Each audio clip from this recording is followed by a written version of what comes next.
Coba bayangkan Anda lagi jalan-jalan di pesisir pantai nih. Tapi ini bukan jalan-jalan santai di siang bolong sambil minum es kelapa ya. Iya, suasananya beda jauh pasti. Beda banget. Ini tengah malam. Gelap gulita. Cuma ada suara ombak pesisir Kepulauan Selayar yang, memecah keheningan malam gitu. Angin lautnya lembab, dan Anda cuma bawa satu senter kecil buat nyari-nyari barang hanyut. Nyari kayu atau barang bekas yang terbawa arus pasang kan biasanya. Tepat. Tapi, tiba-tiba, senter Anda menyorot sesuatu yang aneh. Bukan kayu basah, bukan jaring ikan, melainkan bungkusan-bungkusan yang diikat rapat. Dan tanpa Anda sadari saat itu, bungkusan itu sebenarnya adalah kokain murni yang nilainya miliaran rupiah. Wah, ngalamin momen kayak gitu rasanya pasti sangat surrealis ya. Selayar itu kan pulaunya indah, relatif tenang gitu loh. Benar, sangat tenang. 2026. Berita-berita melaporkan penemuan bertahap yang puncaknya hari ini, yaitu pemusnahan massal lebih dari 25 kg kokain tak bertuan di Sulawesi Selatan. Jumlah yang sangat fantastis. Kan? Oke, mari kita urai ini. Di sesi penelusuran mendalam kita kali ini, kita punya misi buat membedah utuh kronologi kejadian ini.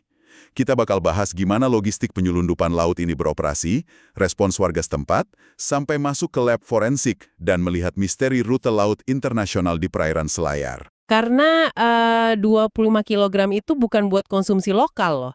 Itu udah level kargo sindikat.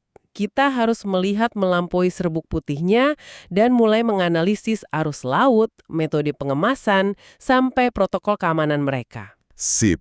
Mari kita mundur sedikit ke titik awalnya. Ke pasir pantai yang gelap tadi. Kejadian pertama itu hari Sabtu 28 Februari 2026. Tepat tengah malam, jam 24 waktu Indonesia Tengah. Di Dusun Tili-Tili Selatan kan? Betul. Pantai Barat, Dusun Tili-Tili Selatan, Desa Patikarya, Kecamatan Bontosikuyu. Ada nelayan bernama Kamarudin. Dia nemuin plastik hitam, beratnya 690 gram, dengan tulisan besar dicetak di situ, kata Stone. Stone, oke, menarik. Terus ada bungkusan kedua juga. Plastik putih dililit lakban berlapis-lapis, beratnya 1 kilogram. Kalau saya jadi Kamarudin, ngelihat kemasan yang kedap air dan profesional terdampar malam-malam, insting saya pasti bilang, ini bukan sampah biasa. Jelas bukan? Yang sangat menarik di sini adalah kemasan berlapis lakban itu semacam, tanda tangan klasik dari logistik maritim bawah tanah. Air garam itu kan musuh utama zat kimia kayak kokain. Oh, makanya dibungkus tebal banget ya? Tepat sekali. Sindikat sering pakai lakban, plastik tebal, bahkan lapisan karet. Dan soal cap tulisan Stone tadi, itu bukan buat gaya-gayaan, itu semacam stempel quality control atau penanda dari faksi kartel mana barang itu berasal. Kayak nomor resi pengiriman ilegal gitu ya? Nah, analogi yang pas. Itu resi mereka saat barang berpindah tangan di laut lepas. Gila. Tapi, temuan Pak Kamarudin ini ternyata cuma pemanasan. 10 hari kemudian, hari Minggu, 8 Maret. Mulai kelihatan sekitar setengah 7 malam, tapi baru berani dievakuasi jam 9 malam. Ini yang di lokasi berbeda itu ya? Iya, di pantai barat Dusun Ban Siang, Desa Mekar Indah, Kecamatan Buki. Warga inisial I atau Irwan nemuin karung ngapung di laut. Pas ditarik dan dibuka, nah ini yang bikin saya agak mengerutkan dahi, isinya 4 bungkus plastik bertulisan Bugatti, sekitar 3 kg bubuk putih. Dan sebagian udah mulai mencair kan laporannya? Benar, tapi tunggu, di dalam karung itu juga ada 7 pasang sepatu. Buat apa sepatu? Apa sindikatnya ngasih bonus merchandise gitu bareng kokainnya? Haha, bukan bonus. Justru itu detail logistik yang sangat brilian. Anda harus ingat hukum fisika dasar di laut. Kokain yang dipadatkan itu kan sangat padat dan berat. Oke. Kalau bungkusan itu sengaja dibuang ke laut, dia bakal langsung tenggelam ke dasar samudra, hilang selamanya. Nah, sepatu-sepatu itu, terutama yang soalnya busa atau karet. Saya paham arahnya. Iya, sepatu itu punya rongga udara kan, jadi mereka berfungsi sebagai pelampung buatan untuk bungkusan tersebut. Berarti sepatunya dipakai buat menetralkan berat si kokain? Presisi. Sepatu itu diikatkan sama kargo buat menciptakan daya apung netral, tujuannya supaya karung nggak tenggelam tapi juga nggak ngapung terlalu tinggi di permukaan laut. Biar nggak gampang kelihatan radar atau kapal patroli ya? Tepat. Karung itu didesain buat melayang sedikit aja di bawah ombak, tersembunyi tapi tetap bisa diambil. Pantesan sebagian bubuk di bungkusan Bugatti itu udah mulai mencair. Kekuatan alam akhirnya menang ya. Bungkusan itu mungkin udah teromang-ambing berminggu-minggu dihajar ombak laut selayar. Garam laut pelan-pelan merusak lapisan pelindungnya. Betul. Dan ada puncaknya nih. Tanggal 13 Maret, Kodim 1415 Selayar menyerahkan temuan susulan lagi ke Polres. Bayangin, ada 14 bungkus putih berlakban beratnya 14 kilogram. Terus ada 6 bungkus lagi yang kondisinya udah koyak seberat 5 kilogram. Total semuanya mencapai 25,44 kilogram. Luar biasa. Coba bayangkan nilai dari komoditas itu. Kita lagi ngomongin miliaran rupiah yang tergeletak basah gitu aja di pesisir desa. Nah, menyinggung soal nilai miliaran itu, disinilah bagian yang sangat menarik menurut saya. Ini memunculkan pertanyaan psikologis. Kalau kita nonton film thriller kan, karakter yang nemuin narkoba semahal itu pasti tergoda. Oh, klisenya selalu begitu kan? Iya, mereka pasti bawa pulang, disembunyiin, bermimpi jadi kaya mendadak, terus ujung-ujungnya diburu pembunuh bayaran kartel. Tapi realitanya, warga Selayar ini justru mematahkan klise itu. Kamarudin, Irwan, mereka semua langsung lapor. Kamarudin ke Polres, Irwan ke Babinsa. Integritas yang sangat luar biasa. Banyak yang memuji ini sebagai kesadaran hukum yang tinggi. Tapi jujur aja nih, kalau saya yang nemuin bungkusan Bugatti miliaran rupiah di tengah malam yang sepi, alasan utama saya lapor bukan cuma karena saya warga yang baik, saya bakal ketakutan setengah mati. Analisis yang sangat valid. Justru rasa takut itu menunjukkan insting bertahan hidup yang sangat logis. Menguasai 25 kilo kokain tanpa perlindungan jaringan, itu sama aja menaruh target besar di punggung Anda sendiri.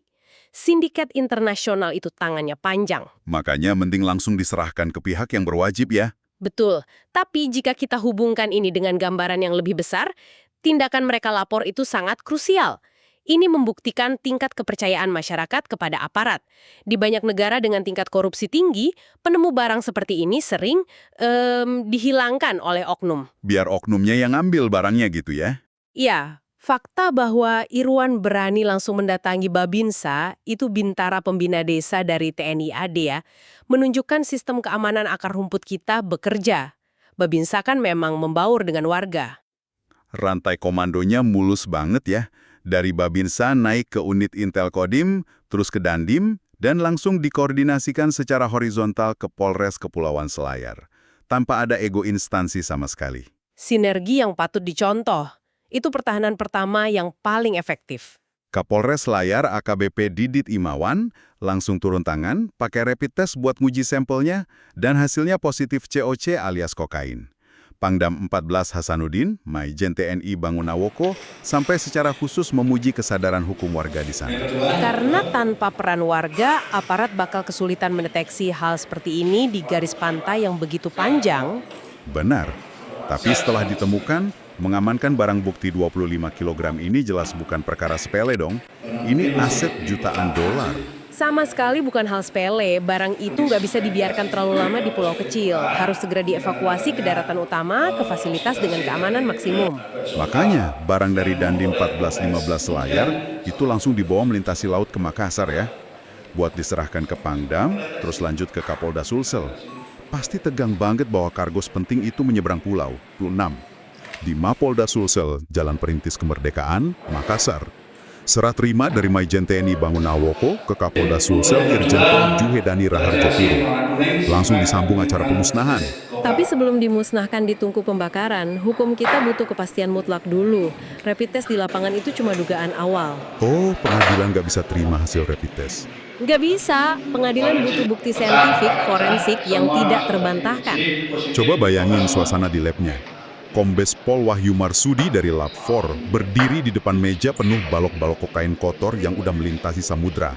Kamera media nyala, petinggi militer dan polisi ngeliatin tanpa berkedip. Tegang banget pasti. Iya, terus beliau meneteskan cairan reaksi kimia ke sampel itu. Semua orang nahan napas. nunggu warnanya berubah jadi kuning. Kenapa harus kuning sih? Emangnya ada reaksi ajaib apa di tingkat molekulernya? Hahaha, bukan sihir, itu sains murni. Cairan yang dipakai biasanya mengandung kobalt tiosiana. Reagen ini khusus dirancang untuk mencari dan mengikat struktur alkaloid tertentu dalam molekul kokain. Jadi cairan itu kayak detektor spesifik gitu ya? Tepat. Begitu menyentuh kokain golongan 1, ikatan kimianya bereaksi dan memancarkan spektrum warna kuning yang khas. Nggak bisa dimanipulasi. Kalau itu cuma tepung atau obat flu, warnanya bakal tetap bening atau berubah jadi warna lain. Warna kuning itu adalah vonis mati secara saintifik ya? Vonis yang sah secara hukum. Tapi ada detail hukum yang bikin saya mikir keras waktu baca aturannya. Kombes Pol Wahyu bilang, mereka nggak membakar 100% barang itu. Berdasarkan Perkap Kapolri nomor 10 tahun 2009, mereka wajib menyisihkan tepat 31 gram untuk setiap 1 kilogram temuan. Angka yang sangat spesifik kan? Iya, kenapa nggak disisihkan aja 1 bungkus penuh gitu? Kenapa harus repot nimbang 31 gram per kilo? Kalau boleh saya analogikan nih, ini tuh kayak kita lagi ngadepin wabah zombie. Waduh, analogi yang lumayan ekstrim nih. Gimana tuh? Iya dong. Bayangin Anda punya 1 gudang penuh virus mematikan. Pengennya kan langsung dibakar semua biar nggak nyebar. Tapi ilmuwan bilang, tunggu, kita harus simpan 1 tabung kecil virus ini di berangkas. Tujuannya bukan buat dipakai, tapi buat bukti di masa depan kalau pembuat virusnya tertangkap. Analogi yang sangat pas sebenarnya. Kan? Anda nggak mungkin nyimpen seluruh isi gudang karena resiko bocornya terlalu besar.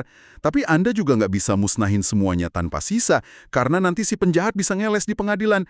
Mana buktinya ada virus? Betul sekali. Di mata hukum, tabung virus Anda itu disebut corpus delicti atau bukti fisik kejahatan.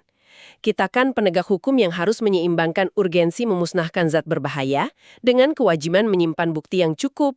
Buat persiapan sidang ya, kalau sindikatnya tertangkap nanti? Tepat. Angka 31 gram itu kalkulasi presisi. Jumlah itu cukup untuk diuji ulang di lab kalau pengacara tersangka nanti minta opini kedua.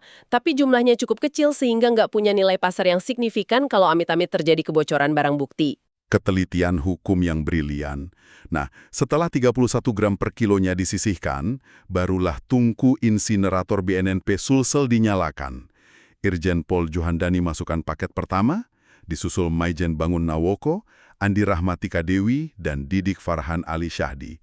Panas mesinnya langsung mengubah ancaman puluhan miliar itu jadi abu biasa. Akhir yang sangat melegakan. Bayangkan penderitaan yang bisa diakibatkan oleh 25 kilo kokain itu kalau sampai turun ke jalanan. Melegakan secara fisik? Sih iya. Abunya udah hilang. Tapi secara konseptual, ini ninggalin tanda tanya besar di kepala saya. Kepulauan Selayar ini kan bukan cuma tempat wisata yang sepi. Polisi secara eksplisit menyebut Selayar sebagai jalur laut internasional. Iya, jalur sutra laut yang sangat sibuk setiap harinya. Jadi pertanyaannya, apa makna dari semua ini? Saya mulai ngebayangin perairan Selayar ini bukan laut, tapi kayak jalan tol lintas negara yang gelap, nggak ada gerbang tol, dan super sibuk. Menarik, lanjutkan. Bayangin ada truk ngebut di jalan tol itu, dan kargonya kokain dan sepatu-sepatu tadi jatuh gitu aja. Kok bisa barang semahal itu tak bertuan? Siapa yang buang? Ini memunculkan pertanyaan penting tentang modus operandi mereka. Menggunakan metafora jalan tol Anda, kartel itu nggak membuang aset triliunan karena ceroboh. Ada 2 skenario logis. Pertama, buang muatan karena panik. Oh, maksudnya kapal mereka lagi lewat, terus tiba-tiba radar nangkep ada kapal patroli TNI AL gitu. Benar, daripada tertangkap basah dengan barang bukti seberat itu, dan berhadapan dengan regu tembak, mereka memilih membuang miliaran rupiah itu ke dasar laut dalam hitungan detik. Keputusan bisnis yang brutal. Wah, tegang banget pasti di kapal mereka. Terus skenario keduanya apa? Skenario kedua, ini adalah metode pengiriman apung atau drop-off yang gagal total. Drop off apung? Gimana cara kerjanya di laut seluas itu?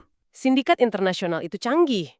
Kapal induk mereka nggak mungkin merapat ke pelabuhan lokal. Terlalu beresiko. Jadi mereka lempar bungkusan berpelampung tadi yang dipasangi GPS tahan air di titik koordinat tertentu. Terus nanti ada nelayan lokal yang kerja buat sindikat, buat ngambil barangnya? Tepat sekali, tapi laut itu kan nggak bisa diprediksi. Kalau perahu penjemput terlambat karena cuaca, atau arus bawah selayar lebih kuat dari perkiraan, bungkusan itu bakal melenceng jauh dari koordinat. Baterai GPS-nya mati, Dan barangnya jadi hantu terombang-ambing sampai akhirnya menabrak pantai Dusun Bansiang. Masuk akal banget. Apalagi berita mencatat, tahun lalu nelayan selayar juga nemuin narkotika serupa di perairan. Polanya berulang.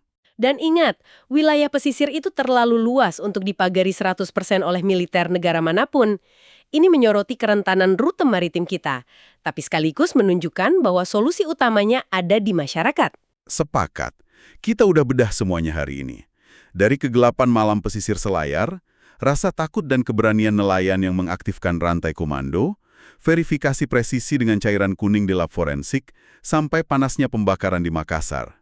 Rangkaian ini benar-benar menyingkap betapa rawannya laut kita. Dan bagi Anda para pendengar, ingatlah bahwa komunitas pesisir ini baru saja menjadi tameng terdepan yang luar biasa. Kedisiplinan sekecil melaporkan temuan aneh ternyata bisa memutus operasi kartel global. Keamanan itu berawal dari kesadaran bersama. Benar sekali.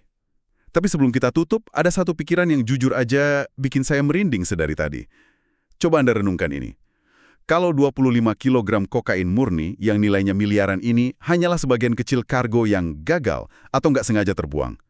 Volume fantastis sebesar apa dari kargo ilegal yang, pada detik ini juga, sedang meluncur bebas melintasi jalan tol lautan internasional kita tanpa pernah kita sadari. Pertanyaan yang sangat menggelitik. Teruslah menjaga rasa ingin tahu Anda, dan sampai jumpa di penelusuran mendalam kita berikutnya.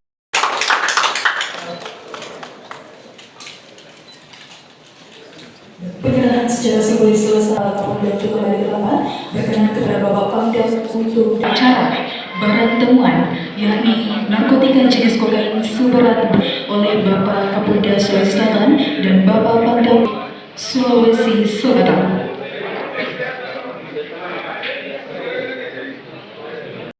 Bismillah. Ketua, Pangdam.